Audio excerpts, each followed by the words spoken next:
baik? Baik. Nah, kenalkan nama kakak Muhammad Suprana Nur dan rekan saya Aditya Putra Aziz. Nah, kami di sini dari PMR Mades Paga akan mempresentasikan tentang donor darah. Nah, sebelum itu kita punya sulap loh. Ada yang lihat? Wow.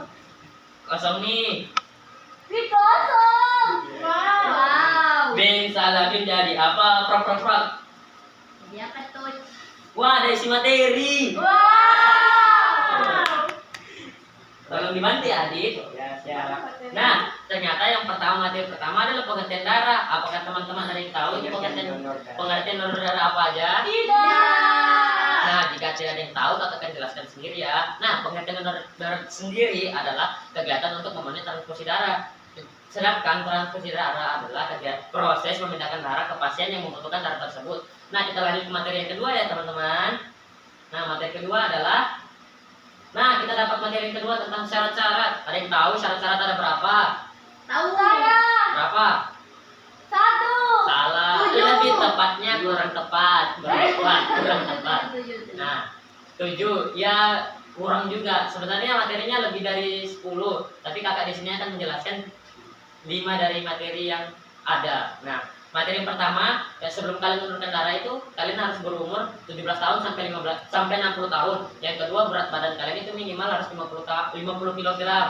Dan jika kalian mengalami trombosit, nah minimal berat badan kalian itu harus sekitar 60 kg loh. Yang ketiga, kalian tidak memiliki penyakit resiko tinggi seperti paru-paru, jantung, AIDS dan lain-lain. Nah, yang keempat, bagi wanita tidak sedang haid, hamil dan menyusui. Nah, yang terakhir yang kelima, istirahat minimal 8 jam. Nah, kita lanjut ke materi yang ketiga ya guys.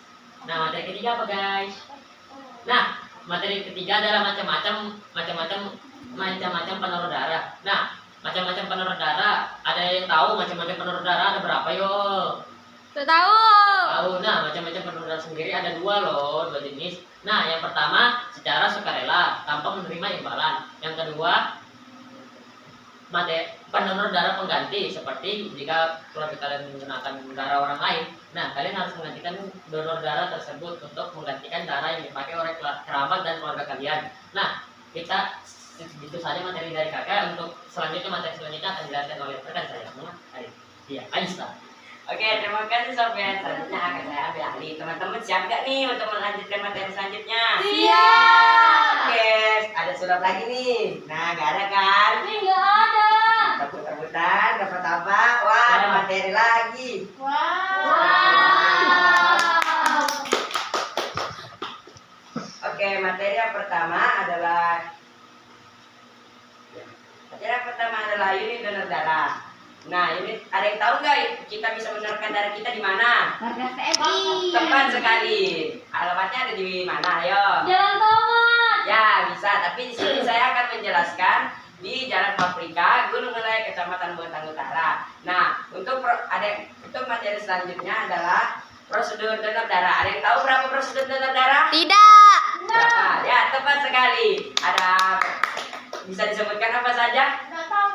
Oke, saya bantu sebutkan ya. Yang pertama adalah pendaftaran seperti pengisian formulir dan juga penimbangan berat badan. Yang kedua, pemeriksaan darah seperti golongan darah kita dan tanya jawab seputar penyakit beresiko seperti HIV dan AIDS. Yang ketiga adalah proses pengambilan darah. Yang keempat, kita diberikan waktu untuk istirahat. Yang kelima, kita akan diberikan snack, susu, dan vitamin. Dan yang keenam, kita akan diberikan kartu donor. Nah, untuk materi selanjutnya adalah manfaat donor darah. Nah, teman-teman ada yang tahu nggak sih manfaat donor darah? Tidak. Bikin senang, dapat snack. Ya, bisa jadi. Bisa. Nah, saya akan bantu tambahkan ya. Nah, kalau kita mendonorkan darah kita, tubuh kita kekurangan darah, jadi organ di dalam tubuh kita akan menghasilkan sel darah yang baru yang lebih baik dan lebih sehat. Nah, jika kita mendonorkan darah kita ke orang lain, tentunya itu menjadi kebahagiaan tersendiri karena kita bisa membantu orang lain dengan mendonorkan darah kita.